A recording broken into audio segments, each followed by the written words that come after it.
தோழமைகளுக்கு என்னுடைய வணக்கங்கள். நான் உங்கள் தோழி நகைச்சித்ரா.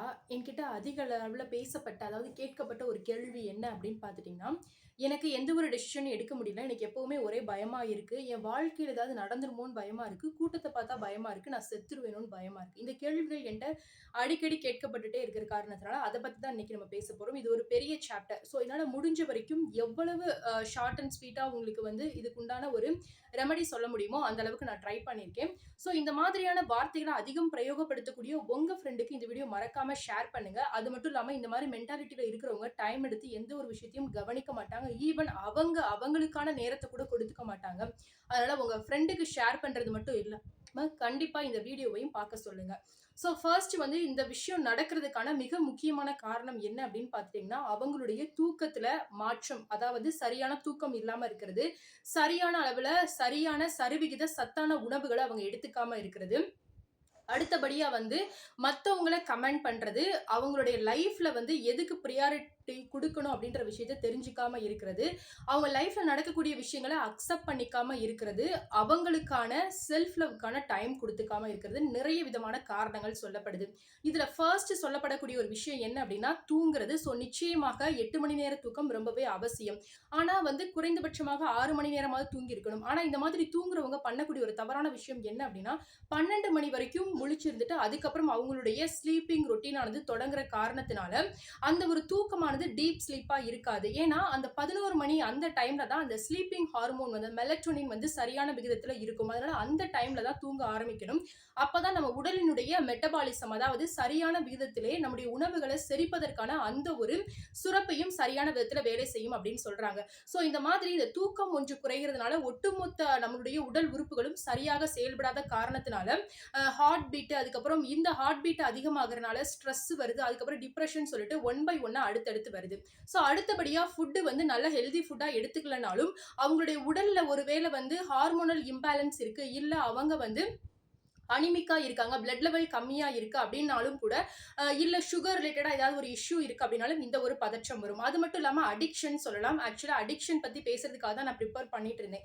இந்த ஒரு கொஸ்டின் ரொம்ப அதிகமா கேட்கப்பட்டனால தான் இதுக்கு சொல்லிட்டு இருக்கோம் நம்ம. ஸோ அடிக்ஷனுக்கான மெயின் ரீசன் என்ன அப்படின்னு பார்த்துட்டீங்க, அடிக்ஷன் வந்து ட்ரக் அடிக்ஷனா மட்டும் தான் இருக்கணும்ன்ற எந்த அவசியமும் கிடையாது. சில நேரங்கள்ல அந்த பப்ஜி விளையாடுறது, அதுக்கப்புறம் வந்து அந்த விஷயங்களை வந்து பிரியாரிட்டைஸ் பண்ண முடியாம, அதாவது எதுக்கு வந்து அதிக முக்கியத்துவம் கொடுக்கணும், எது வாழ்க்கைக்கானது அப்படின்ற டிஃபரன்சியேஷன் இல்லாத காரணத்தினாலும் நிறைய நேரங்கள்ல அவங்க இந்த ஒரு அடிக்ஷன்ல மாட்டிக்கிறதுக்கான வாய்ப்புகள் இருக்கு. ஸோ அந்த வகையில பப்ஜி அதிகமா விளையாடுறவங்களுக்கு வந்து ஹேண்ட் ரைட்டிங் வந்து ரொம்ப ஒஸ்டா இருக்கும். ஸோ அதனால எக்ஸாமினேஷன்ல அவங்க கான்சென்ட்ரேட் பண்ண முடியாத ஒரு சிச்சுவேஷன் வரலாம்.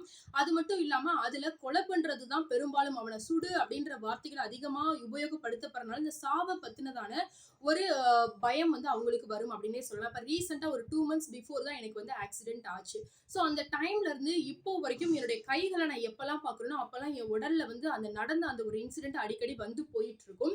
ஸோ அதே போலதான் உங்களுடைய வாழ்க்கையில எந்த ஒரு விஷயம் உங்களுக்கு பாதிப்பை ஏற்படுத்துதோ, எந்த ஒரு விஷயத்தால உங்க லைஃபே சேஞ்ச் ஆச்சோ அந்த விஷயங்களால நீங்க அதிகமா பாதிக்கப்படுவீங்க.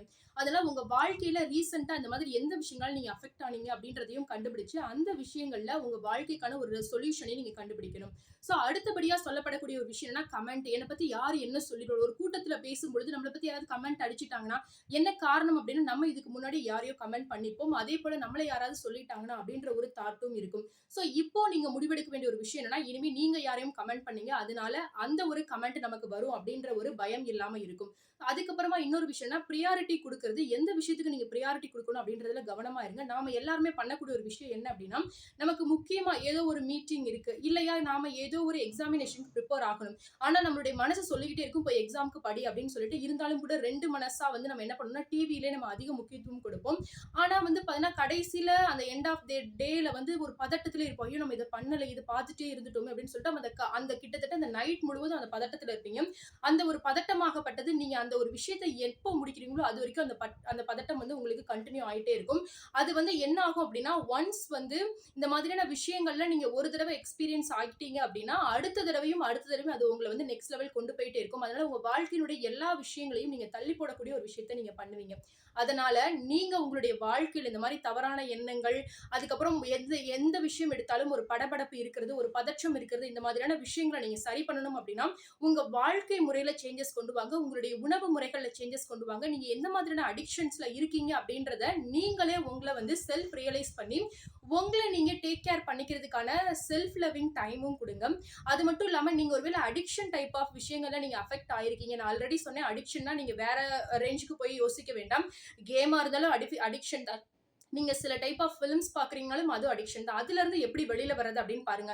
கூலிப்ஸ்ன்னு ஒரு விஷயமும் சொல்றாங்க. ஸோ இந்த மாதிரியான விஷயங்கள் வந்து அந்த டைம் பீரியட்ல இம்மீடியேட் டோபமைன சுரக்க வைக்கிறனால, அதுக்கு நீங்க வந்து மறுபடியும் அதாவது உங்க ஆழ் மனதுக்கும், உங்கள் மேல் மனதுக்கும் இடையில இருக்கக்கூடிய அந்த போராட்டம் தான் அந்த பதற்றம்.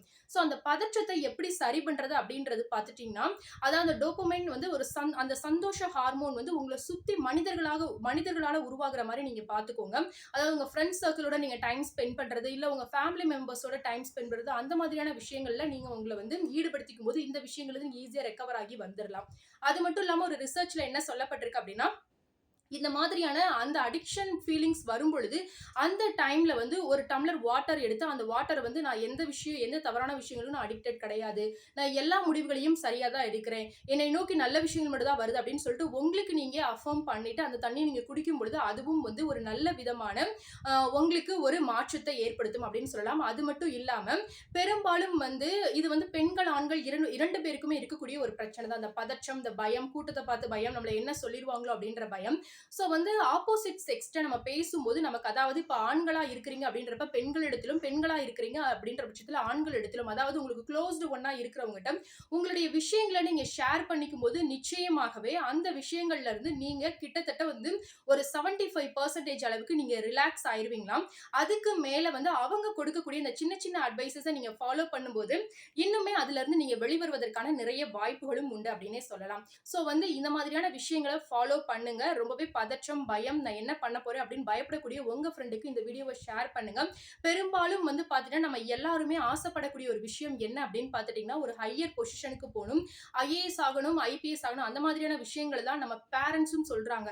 சோ அப்ப நம்மளே புரிஞ்சுக்கணும். எந்த அம்மா, அப்பாவும் நீ செத்து போடணும் அப்படின்னு சொல்றது கிடையாது. அப்போ ஒருத்தன கொலை பண்ணக்கூடிய, ஒருத்தன சாகடிக்கக்கூடிய, ஒருத்தன வீழ்த்தக்கூடிய ஒரு கேம நம்ம விளையாண்டோம் அப்படின்னா, அந்த ஒரு விஷயம் தான் நம்ம லைஃப்லயும் வந்து அ வந்துட்டு இருக்கும். சோ அதனால எந்த விஷயங்கள நீங்க கான்சன்ட்ரேட் பண்றீங்க அப்படின்றதுல கவனமா இருங்க.